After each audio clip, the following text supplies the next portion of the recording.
I want to welcome you to our new course, a course in which we examine a series of great books, books that span all the way from classical Greece right on up into the 20th century. Books that I believe can speak to each one of us individually, and books from which we can learn a series of lessons that we can apply to our own lives. Books that are enduring, and yet books that speak to today. I want to begin by taking our hero, Socrates. And Socrates tells us that the first thing to do in any intellectual enterprise is to define your terms. What do we mean then by great books? A great book is a book that has a great theme. It is a book that speaks across the ages. It is a book that is written in noble language. And it is a book, I believe, that must also speak to you individually. A great theme. And I believe that each one of these books has as its theme the most important topic for any of us. How do we live our lives? What decisions do we make? And in applying those decisions, are there any lessons from the past that endure all through the ages? We'll explore what do we mean by wisdom, for each of these books is also about wisdom. And there are three stages really to wisdom. There is information. We are absolutely overwhelmed with information today, aren't we? That's what you get off the internet, all these facts. And then you may progress to knowledge, and that is weaving that information together to come out with a coherent idea of a topic. But ultimately, it's about wisdom. And the wisdom is how to apply all that information and knowledge to how you live your life. Now, a great book should be written in noble language. Now, I do not mean by noble language that some languages are better than others. Any language can be noble. But it must be language that elevates your soul. It doesn't depress it. The language that we see often today in movies and television. If you have so much vile language, how can it not avoid having a depressing effect upon your soul? So this is noble language. The language of the choruses of the Greek tragedies. The language of the King James Bible. The language of Machiavelli in his comedy. That is a simple and pure Italian. So language that elevates and is thus equal to the great theme that is carried forward. And then a book should speak across the ages. And we will be very concerned in our course, not with just what each one of these books says, but also with how it has built upon the lessons of the books that have come before and how it contributes to an ongoing current of intellectual excitement and dialogue. And yet, a book that does not speak to you will have no meaning ultimately. And you are the final arbiter about whether a book is truly great. Now, we'll deal with great books, but our emphasis is decidedly on the life lessons that they give us. And in each of our lectures, we will place that book into a historical context. We will then examine what it actually says, and then we'll see if there are not lessons that we can draw out from it and apply to our own lives. So I'd ask us to begin by going back to the year 65 AD. And the first of our authors is Seneca. 65 AD. The immense majesty of the Roman Empire. It is an empire that stretches from the shores of Britain all the way out to the Tigris and Euphrates river valleys of what we would call Iraq today. From the North Sea to the sands of the Sahara. It is an empire that has brought a greater degree of peace and prosperity to the world that would not be seen again in many parts of that world, such as the Middle East, even until our own day. It is an age in which one language, the language of Latin, will carry you all the way from Britain out to Syria. It is an age in which one currency, the currency of Rome, will take you anywhere in the empire, and in which one law provides equality of rights to every citizen of that vast empire. And we are at the very heart, just about 4 miles outside of Rome, in an elaborate vacation house owned by the statesman, philosopher, and man of letters, Lucius Aeneas Seneca. And in this year, he is 69 years of age. It does not fail to come to his notice that he is almost exactly the same age as his hero, Socrates, when Socrates was forced to commit suicide. And like Socrates, Seneca is awaiting a death sentence. He has walked the corridors of power. He has gained power, glory, wealth. He is probably the most famous man of his day, next to the Emperor Nero. And at one point, he was really the second most powerful man in this vast empire, guiding its destinies. He was born in the year 4 BC. Lucius Aeneas Seneca, from a distinguished family that lived in Cordova in Spain, part of this great empire of Rome. His father was an extremely well-known intellectual, rhetorician of great distinction, and 2 of his brothers have gained fame, one in political administration and one is the father of the poet Lucan. But Lucius Aeneas Seneca has reached the heights of power. He studied in Greece, and there he was much taken with the philosophy of the Stoics. That philosophy that saw itself as the descendant of Socrates.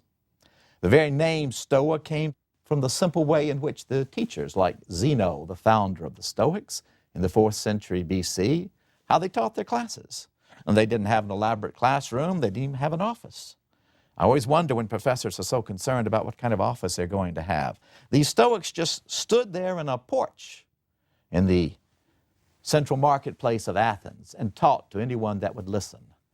Taught their belief that God is one and all-powerful, that God is revealed in nature, that God has established one law for the entire human race, and that because God is all good, everything that he does is good, and thus no evil can ever come to a man or a woman who is truly good. Seneca imbibed these noble philosophical ideas and wanted to dedicate his life to philosophia, to the pursuit of wisdom, to learning how to apply information and knowledge to the way in which he would live his life. But he was detracted by worldly fame, came back to Rome, and became a very famous man of letters. He wrote a series of tragedies, creative tragedies on the madness of Hercules, or Thyestes, and the terrible crime of the house of the Atrides. Up until the time of Seneca, Roman tragedy had been almost entirely derivative, little more than translations from the Greek, from Sophocles and Aeschylus and Euripides. But Seneca imbibed new life into it, exploring these themes, but from a Roman point of view. And his tragedies were of enormous importance to subsequent literature. Shakespeare knew almost nothing of the tragedies of Sophocles, but his tragic ideas came from these plays of Seneca, with their melodramatic endings, their murders on stage, their tales of terror and horror, and even ghosts walking across the stage. Seneca won fame, and he came to the attention of the imperial court. The empire was the product of the statesmanship first of Julius Caesar and then of his adopted son, the man known to history as Caesar Augustus. And they had revitalized the Roman people and established a new era of peace and prosperity. When Augustus died in 14 AD, he believed that the only way to ensure the continuity of the peace and prosperity that he had created was to be followed by a dynasty. So he saw to it that all of his imperial powers were passed to his adopted son Tiberius. And the Roman people now learned that once you had accepted the rule of a tyrant, and that's what Augustus was, even though he was a good tyrant, that you could never be truly free again. The Romans had willingly given up their political freedom because it had become too awe-inspiring. It had become too much of an obligation, too much of a responsibility, and the Romans wanted only the rights and liberties without any of the responsibilities. So they accepted the rule of a despot, of Augustus. But with Tiberius, they found that once you are under a tyrant's rule, you must suffer his cruelty. Suspicious, evil in his motivations, Tiberius held the empire in a grip until he died in 37 AD. And then left the empire to his adopted son, Gaius Caligula. And then the Romans endured a monster. And when Caligula was assassinated, they endured another offspring of the house of Augustus, the aged and infirm Emperor Claudius. And from 41 to 54, this emperor with the soul of an evil bureaucrat governed Rome with his capricious nature, his devotion to wives, his willingness to listen to all sorts of informers. And it was into this court, when he was already 45 years of age, this famous writer of tragedy, Seneca, came. And almost immediately he found himself outwitted by the malicious intrigues at court, and in 41 was sentenced to exile on allegations of having committed treason by having had adultery with one of the members of the imperial household. So he was sent off to the island of Corsica, and for 8 long years he languished in exile, dreaming that he might return to Rome, having put aside all of his philosophical notions, dreaming of coming back to these corridors of power. And power must be some kind of addictive drug that once people taste it, they can never put it aside. So he came back to Rome, brought back at the behest of the new favorite and wife of the Emperor Claudius, the malevolent, intriguing Agrippina. Now, Agrippina was the granddaughter of the closest associate and second most powerful man in the Empire of Rome, Agrippa. And she had been born with a lust for power. But in those days, a woman really couldn't exercise power directly. So the young Agrippina decided to gain her power through influence over the Emperor Claudius.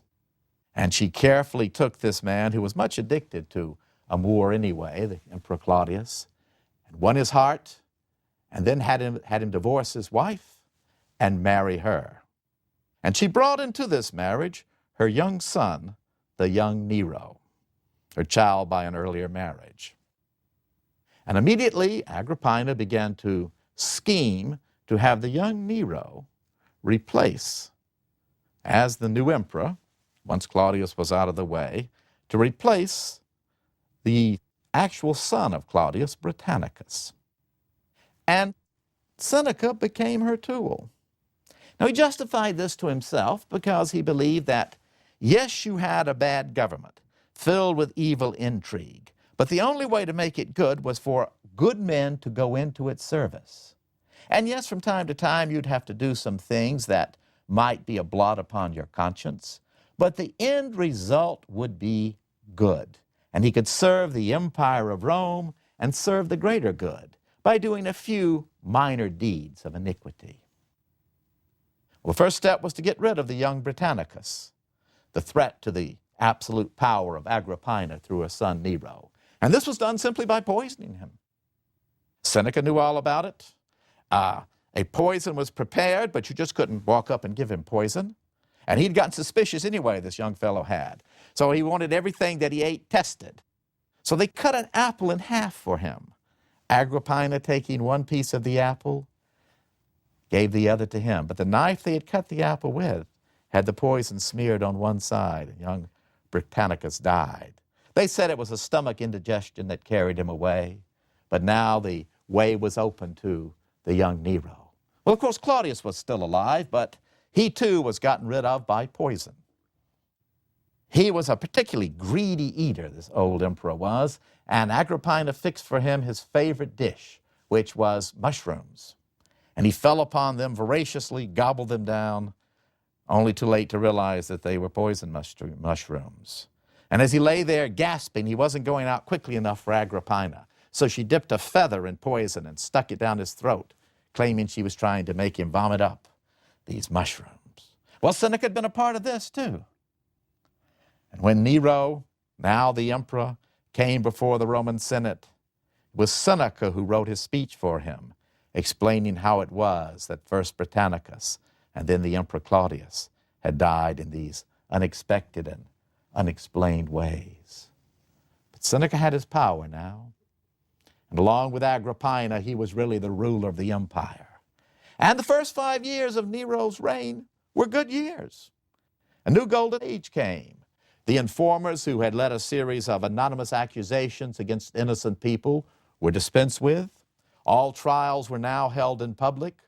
The economy was put back in good order, and the empire was administered carefully and well for the benefit of all. A strong foreign policy was put in place, so it was worth it, wasn't it? Yes, it was worth it to have to do a few dubious deeds in order to bring about this greater good. But the young Nero now began to worry more. I mean, his mother was really a pain in the neck. I mean, he was an adult, a little fat, massive curly hair, kind of a pimply face, but he was an adult. He knew how he wanted to run the empire, and besides, he had even a greater vision than being an emperor of this vast imperial majesty. He also was an artist, and his mother did not understand the artistic genius that resided in his soul. So he had to get rid of Mom. Why, she'd even had the temerity to place his portrait and her portrait on the coin side by side. So, but how to get rid of your mother? You know, you just can't kill her. But they quarreled, they made up, they quarreled bitterly. Then one day, Agrippina got a letter from her son. He had thrown her out of the palace, but he said, Mom, I'm sorry I threw you out of the palace. I'm down here in our vacation home in the south of Italy. Your home is just across the bay. Please come over and let's have a banquet. And let's just put aside all our wrongs. I need you back to help me. His mother Agrippina was delighted at this. And she sailed across in her own boat. They had a lovely banquet. And as she was getting ready to return that evening to her home, her son said, Oh, Mom, you know what I want to give you as a present? And it is your own special yacht. You're so wonderful. Yes, Mom, I want you to sail back in this yacht and see how you like it. Well, the yacht had been specially designed so that it collapsed once you got out into the bay. So the yacht collapsed and Agrippina was sinking, but she was a strong, forceful woman, and she tried to swim away. And the sailors tried to beat her in the head with their oars, but she escaped that, and she got back to her home. And the word came to Nero that his mother had escaped. I said, Mom is really going to be mad now. What am I going to do? Well, one of his officers made this request that he be allowed to go over and simply dispatch Agrippina. The soldiers arrived, and Agrippina stood fiercely before them, placed her hands on her stomach, and said, Here, strike my womb, for it is my son who is killing me. Well, now Mom was gone. And Seneca had to justify this and write a speech for Nero. The historian Tacitus points out to us that all the emperors, including Julius Caesar and Augustus, wrote their own speeches. It was only Nero, the worst of all these tyrants, that had to have somebody else write his speeches for him. And Seneca was his speechwriter, and Seneca was also his spin master. But you surely know, once you've helped a tyrant that deeply, that you must be the next to go. You know too much. And from 62 onward, Seneca saw his influence growing ever weaker and weaker, until finally he came before the emperor and said, I am an old man now. I am 66 years of age, and I would like simply to retire, to step back. Nero said, I don't know if I can let you go, but all right. But always stay near, because your advice is always so dear to me, and I don't want you out of my range. And Seneca withdrew to his lavish country estate. So he had pursued fame, becoming a famous author as well as a great statesman. He had pursued glory and power, but he had also pursued wealth. And next to the emperor, he was probably the richest man in the Roman Empire. So amidst luxury, he began to ponder, what has all of this brought me? And in his self-imposed exile, he wrote a series of dialogues, philosophical dialogues, in which he went back to the pathway that he had once knew he should take and had put aside for power. Dialogues are, as they're sometimes called, moral epistles, writing to a range of correspondents, but in fact, he is always the one he is corresponding with. They are lessons and explorations with his own soul about what has happened to him and how he has fallen from power, why he failed so bitterly, what possible sense can there be in his life that had ended in murder and exile. The first two of these are called, one, On Providence, or On God, and the second is how no evil can ever really befall a good man or a good woman. But he starts with God, just as his Stoic teachers had started with God. All things must begin with God. Does God exist, he says? Yes. God exists, and the proof of his existence is nature itself. The revolution of the stars, the coming forth of the seasons, the very tide that sweeps in and out. These are enduring testimonies to the perfection of God. They are not random accidents. They are the proof that God exists and that God is good. Even earthquakes and volcanic eruptions, which might seem evil, have their own purpose in the mind of God. So God is all good. He is all-knowing. And God has revealed to the human race the reason and perfection of his creation and the laws that apply to it. And these laws of nature or natural law, have established also for the entire human race a code of behavior. It is a belief in absolute right and absolute wrong, that some things are right in all places and in all times, and some things are wrong in all places and in all times. Some of you believe that. Oh, because today we really rest upon situational ethics, don't we? And that is what Seneca had tried to apply. Yes, this is wrong to have Agrippina murdered, but the situation requires it and can justify it. He realized this was completely wrong. Some things are right always, whether in Athens or Rome or in our own day.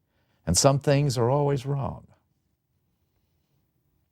And that God has created the universe to testify to this natural law. Now, if God is good, though, Seneca asked, how can evil befall? Why does evil even exist? Seneca says, first, we must understand to think that it is evil. If you're really a good person, a good woman, or a good man, and you are tested by evil, a sickness that you cannot explain, the loss of a loved one, the loss of a job. First, Seneca says, it is because God is testing you.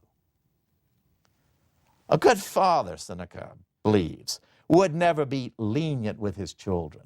And the more he loves a child, the sterner he will be. So God has placed this adversity upon you, knowing that you should be strong enough to endure it and to grow out of it. And secondly, evil people, evil events can never harm you. They may kill you, but evil can never harm the truly good person. How can that be? Think of Socrates. The phrase goes back to him on his deathbed. My accusers, Anytus and Melitus, who have accused me and got me convicted of treason, just the same way that Seneca was under a ban of treason. Anytus and Melitus, my accusers, can kill me. They can force me to commit suicide, but they can never harm me. The only way they could harm me is to make me do a wrong action. In other words, to make me hate them for what they have done to me. For all I have control over is my mind, the thoughts I take with that mind, and the actions I take based on those thoughts. And my mind, Seneca says, like Socrates, even if I am under a death sentence, is free. And the thoughts I take with that mind can never be controlled by Nero. And ultimately, the actions I take, whether to hate Nero or not, belong only to me. And as long as I say, I will never return evil for evil, but only good for evil, then I have not been conquered by Nero. But we need not look back to Greece. We have our own Roman example, Marcus Porcius Cato. When Julius Caesar had won his great victories, almost every Roman who had opposed him went over to Caesar's side. They accepted the rule of a dictator in terms of the greater good of Rome. They accepted the clemency of the dictator Caesar. Only Marcus Porcius Cato refused. Caesar offered him money. Caesar offered him power in the new government. And Cato, his army defeated, the land controlled by Caesar, the sea controlled by Caesar, even the little town of Utica in North Africa, where Cato had taken refuge, even its gates were controlled by Caesar. Cato knew that he had one option left, and that is the option always left to a good man in our Stoic thought: suicide. Socrates taught that suicide was wrong, that God had given you your life and you should not take it away. But that was not the Stoic view. For the Stoics, when life became unendurable, you put an end to it. And death was far better than subjugation to a tyranny. So great Cato had stabbed himself. And when the stab didn't work, he ripped out his own intestines. How much harder, Seneca says, to re-seek death. First you have sought it and failed, and then seek it again. But so Cato died.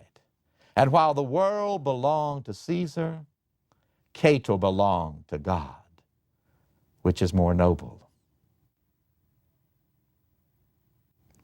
Well, the policeman came. Seneca had been involved, it was said, in a treasonous action, a conspiracy to kill the Emperor Nero. There was no real truth in it, but in the realm of Nero, truth didn't matter. It was only lies that counted. Only lies and what the emperor said was true. So the police came, and they gave Seneca the order: either we kill you or you kill yourself. And there, in that final moment of trial, he could have begged for the mercy of Nero. Nero would have loved to see him come crawling back. Instead, Seneca took a knife and cut open his veins. He was an old man. In his last years, he had lived a very rigorous life. And he had to cut not only the veins in his arms, but the veins in the back of his knees. And his wife wanted to join him, and she cut her own wrist. And the two lay there dying while the soldiers watched them. At the last moment, Seneca said, please don't take your life. Live on. Live on. So she did. But the soldiers becoming ever more impatient because he's taking a long time to die. He got in a bath so the warm water would make his blood flow more freely. And when that didn't work quickly enough, he said, I have had prepared for me the same hemlock that Socrates once drank. And so he drank it off and died. Yes, he had failed in many ways. He had sought power and done wrong things. But at the final moment, he embraced the philosophy of his youth and left us the testimony that no good person ever truly suffers evil, as long as you believe that God works all things for the good